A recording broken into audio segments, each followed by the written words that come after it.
Hey YouTube, I was fortunate enough to get a beta key and try out Street Fighter 6, and honestly I played for 20 hours and it feels like a next generation game. It feels super good, super polished, what you'd expect out of a AAA title, and honestly I see everyone singing its praise. So what I want to do in this video is focus more on the bad and the ugly things first. So first thing we need to get out of the way, the fact that more people got into the beta by buying a beta key than actually getting the beta key in a legitimate matter. I don't know what happened. It looks like a bunch of bots like took over the beta key sign-in process, or they like outsourced it to a like Mechanical Turk farm or something. But so many people have been buying the Street Fighter 6 beta keys and they really need a system, so this isn't the main way you get a beta key. Honestly, it's kind of tragic it went down to this, and they should distribute them better. Maybe, you know, have some type of bot prevention system in place, or use some IP detection to, you know, make sure people can't sign up using multiple emails or something. But yeah, this is really ugly. Now, I will say that's the only ugly thing about the game. I think other than that, like the game itself, really good. But there's some complaints. So one, there's a tournament mode where you can basically match up against other people. And I tried playing once and I lost one match. I got disconnected. And you see, I didn't advance in my tournament because the game just kicked me out for some reason. I was playing with Brian F, and he's also in the same tournament. Same thing happened to him in round 2.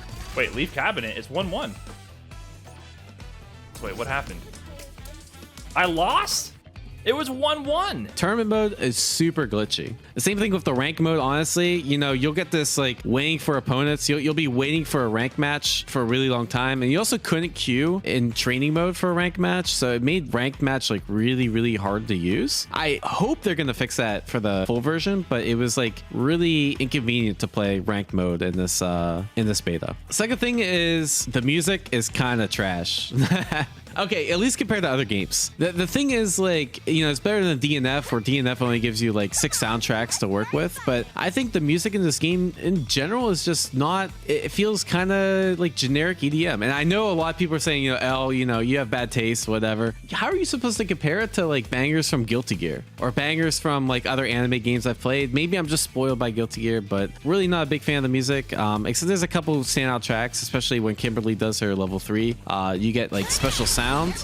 I think the music for that is really cool. But outside of that, not a big fan, not gonna lie. What I'm hoping is that I really like the classic Street Fighter music, like from Third Strike, Street Fighter 4, Street Fighter 5, Street Fighter 2. So if they do similar to what Guilty Gear does, and they add like a jukebox, and you could play those themes instead of the Street Fighter 6 music, I'll be completely satisfied. Because let's be real, Street Fighter historical music has some absolute bangers to it. A lot of people like the music for 6. A lot of people like the older music like me. You can choose, and it's the best of both worlds. Don't flame me too hard in the comments for that, but not a big fan, guys. All right, so last thing I'm going to talk about is the gameplay. I think in general, maybe it's just because I've played a lot of anime games, but I'm worried about the lack of depth in this game. Now, take a character like Kimberly. They have a lot of special moves. They have a lot of different things they can do. I'm not too worried about them. So we'll take Juri, for example, right? Now, compare Juri to like her Street Fighter 4 iteration. You know, you have less specials to work with. You have no counter, and also her stores are all pretty similar. You don't have the negative edge, so they kind of like took away the complexity of the character a little bit from her 4 iteration. And not to mention, like, you don't have like multiple different ultras, right? You don't have that level 2 level 1 ultra kind of system go, or even compared to 5 where you have 2 V skills and 2 V triggers. I think that adds a lot of depth to the game, and I'm worried that this game might be missing some of that depth, because, you know, you do have some basic characters. Although I will say I think Street Fighter 6 is doing a lot good things in this regard. So for example, Chun-Li is considered a pretty basic character, like right off the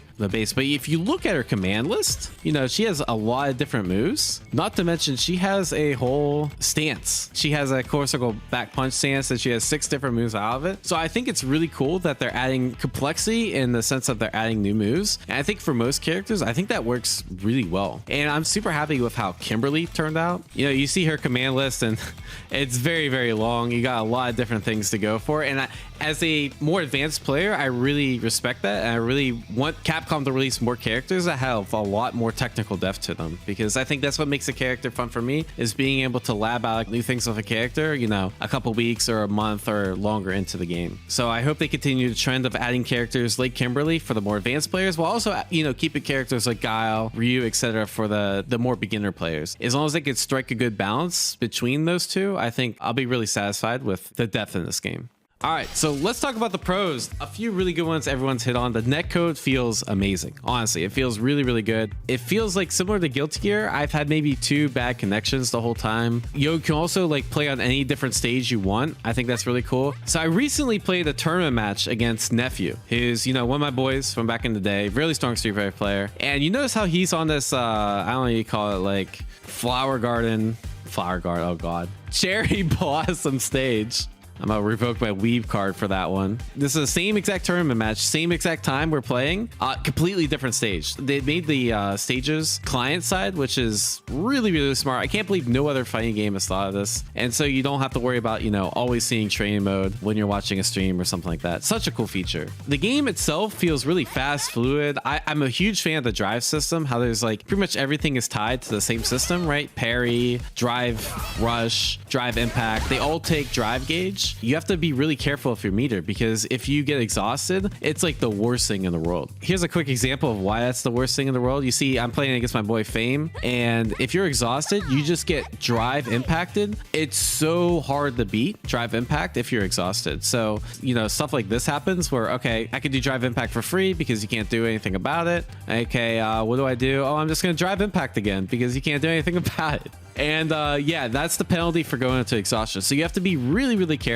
with how you use your meter. And I think it's like one of the most like meter management intensive games. You have to actually think about when you want to do drive impact and drive rush and that sort of thing, because they're all really strong options, right?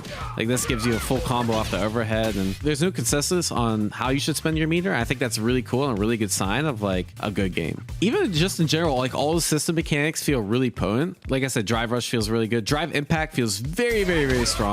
Some people might say this is a little too strong, but I actually think it's completely okay, because, you know, if you react to a drive impact with your own drive impact, you just destroy them. You see how they wasted almost half their drive gauge? And, you know, you guys know how bad exhaustion is. So as long as you can react, I think it's perfectly okay. You know, one thing I am worried about is like, let's say on PS4, you guys know how like a lot of games have additional lag on PS4. You can't react to drive impact. It becomes like the best move in the game. Yeah, as long as you can react to PS4, I think it's a perfectly good mechanic. Other than that, I think it's just the level of features is just awesome, right? It feels like really super polished. So what do I mean by that? Like, so these are some examples of like pre-made training systems, right? So this is like anti-air practice, and I can, you know, as a new beginner, I can practice anti-airs in a very efficient manner. I think that's super, super cool. Glad a game like this is doing that. The lobbies are super sick as well. You guys have probably seen other videos, but you know, you can match up with people. There's a social aspect. You know, people are making like super cursed avatars like these, but I think I like it. I like it a lot. This has a lot of personality to it, a lot of flavor, and you know, the cabinets just work, and it's really quick to get into matches. People can challenge you. It just gives that social aspect that I don't think a previous Street Fighter has had, and I really think it's cool. It's just really content rich. We get to try the 1-player modes, but those look really cool as well. If they're as polished as these are, I think it'll be really, really good. Oh yeah, how could I forget this?